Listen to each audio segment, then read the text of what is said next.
Beliau sendiri menyampaikan bahwa tidak berada dalam kekuasaan membuat tidak bisa berbisnis. Membuat tidak bisa berbisnis. Selamat pagi para netizen dimanapun kita berada, salam inspirasi bagi kita semua. Ini menarik begitu kan ya. Ternyata debat tadi malam antara Prabowo Anies Baswedan itu sangat memanas sekali. Dan bahkan inilah panggung Anies Baswedan. Ya kalau masalah debat-debat seperti ini sudah santai bagi Anies Baswedan begitu kan. Tapi ada satu nyinyiran yang kemudian ini menjadi memanas begitu kan ya. Ini debat capres memanas, Anies ya mengatakan Prabowo tak tahan jadi oposisi karena tidak bisa berbisnis. Lantas bagaimana kalau tidak tahan menjadi oposisi di situ, wajar begitu kan ya. Lalu pergi ke ketiak penguasa di situ begitu kan untuk menjadi koalisi. Pada hakikatnya saya mengatakan wah apresiasi luar biasa kepada Anies Baswedan yang kemudian mengatakan hal-hal seperti itu begitu kan. Lihat saja bagaimana mereka ya melakukan seolah nyinyirin mereka begitu kan. Seolah-olah detik-detik apa begitu kan. Ya ketika ngomong mereka ya, ketika Anies Baswedan ngomong ya, lalu mereka Prabowo ya seolah-olah ya mukanya raut mukanya seperti itu begitu. Tapi pada intinya adalah Anies Baswedan hari ini sudah menguasai panggung yang sangat luar biasa begitu kan ya hari ini. Tapi pada kenyataannya masih banyak asumsi-asumsi orang, bahkan ya survei-surveinya itu muncul bahwa Prabowo yang menguasai debat itu katanya begitu.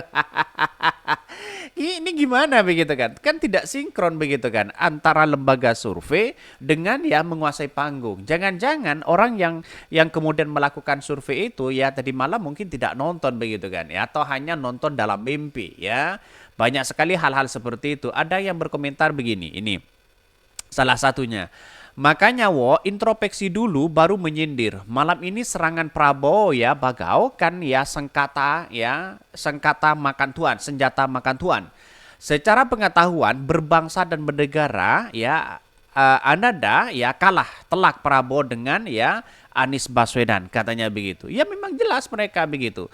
Artinya apa? Artinya kekalahan dari sebuah debat ini ya ini punya dampak luar biasa kepada masyarakat. Ya, Anies Baswedan menguasai panggung di situ begitu kan. Ini luar biasa kalau menurut saya pribadi ketika Anies Baswedan ya diserang ya dengan adanya demokrasi begitu kan ya.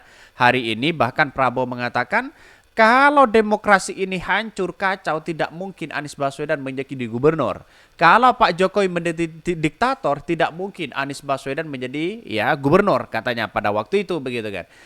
Tapi pada kenyataannya dibalas oleh Anies Baswedan. Justru inilah yang kemudian oposisi tidak tahan ya terhadap kekuasaan, tidak bisa berbisnis ya, tidak bisa berusaha di situ begitu kan. Dan pada intinya adalah ya kritikan-kritikan seperti itu menjadi tamparan keras begitu kepada Pak Prabowo begitu kan.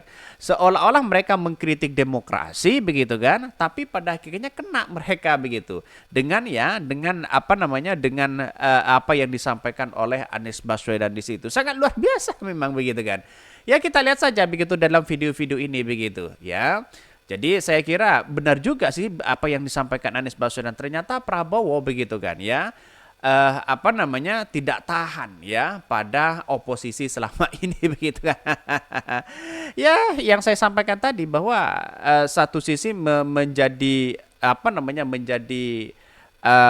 hal yang buruk begitu kan ya ketika kita diungkapkan terus-menerus hal-hal seperti itu begitu.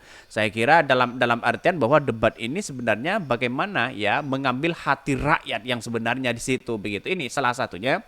Debat cawapres ya memanas ya.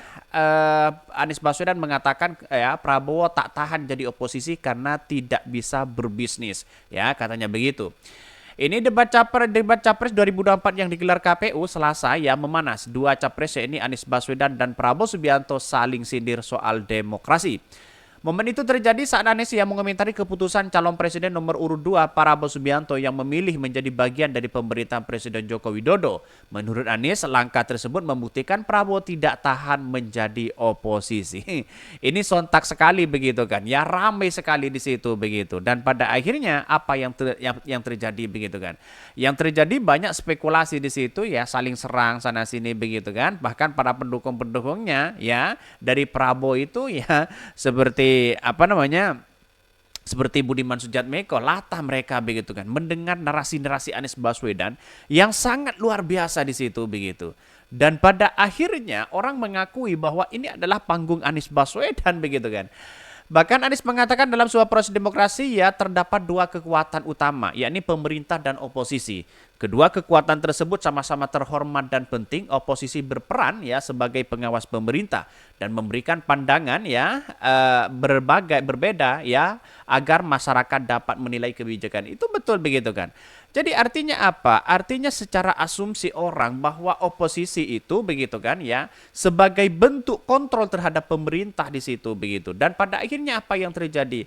Kalau oposisi sudah menjadi kontrol, ini kan semakin banyak masukan-masukan yang kemudian yang dijadikan sebagai bentuk bagaimana kemajuan bangsa kita, kemajuan Indonesia begitu kan. Kalau menjadi oposisi, menjadi koalisi semua begitu kan. Bagaimana ya semakin bertambah maling-maling di situ begitu kan ya. Karena diajak bekerja sama, bisa saja tidak terkontrol begitu kan. Lantas apakah masyarakat atau rakyat yang ingin mengontrol pemerintah? Apakah pemerintah mendengarkan aspirasi rakyat selama ini begitu kan? Memang benar ya apa yang disampaikan Anies Baswedan ya, lihat saja ya justru Partai Demokrat tidak tahan terhadap oposisi hari ini begitu kan. 9 tahun tahan tapi di depan ini begitu tidak tahan terkait dengan oposisi begitu. Ternyata menyindir Partai Demokrat juga begitu ya. Namun tidak semua orang tahan menjadi oposisi. Anies mencontohkan Prabowo yang pernah mengatakan bahwa tidak berada dalam kekuasaan membuat dirinya tidak bisa berbisnis dan berusaha. Ya, hal ini menunjukkan bahwa Prabowo lebih mengutamakan kepentingan pribadinya daripada kepentingan rakyat. Seperti disampaikan Pak Prabowo tidak tahan untuk menjadi oposisi. Apa yang terjadi? Beliau sendiri menyampaikan bahwa tidak berada dalam kekuasaan, membuat tidak bisa berbisnis, tapi ya tidak bisa berusaha, katanya begitu ya, berusaha. Bahkan kekuasaan lebih dari sekedar soal bisnis dan uang. Kekuasaan adalah kehormatan untuk menjalankan kedaulatan rakyat, ujar Anies Baswedan. Inilah ya cara-cara kita begitu kan ya. Calon presiden begitu kalau sudah punya kapasitas ya seperti itu begitu. Jadi saya menganggap bahwa perdebatan-perdebatan malam ini ya semuanya itu sudah dikuasai oleh Anies Baswedan begitu kan. Semuanya dikuasai oleh Anies Baswedan. Ini menjadi pertanda bahwa elektabilitasnya bisa saja naik nanti begitu kan. Kita tunggu saja begitu. Mungkin nanti ada muncul survei-survei lagi atau apa begitu kan. Tapi saya katakan sejak awal, kalau debat-debat seperti ini receh bagi Anies Baswedan begitu kan. Apalagi nanti ya ada debat cawapres. Wow. Yang jelas perkataan Anies Bas benar-benar juga begitu kan. Tidak hanya yang lain begitu kan ya, yang kuat terhadap oposisi begitu. Bahkan ya ditawari jabatan saja sudah mingkem mereka begitu. Mungkin itu ya yang kami sampaikan ya, tonton terus channel Hodari Podcast Rakyat ini karena ada berita-berita menarik dan viral setiap harinya. Salam para netizen, salam inspirasi bagi kita semua. Jangan lupa di-subscribe di YouTube Hodari Podcast Rakyat ini.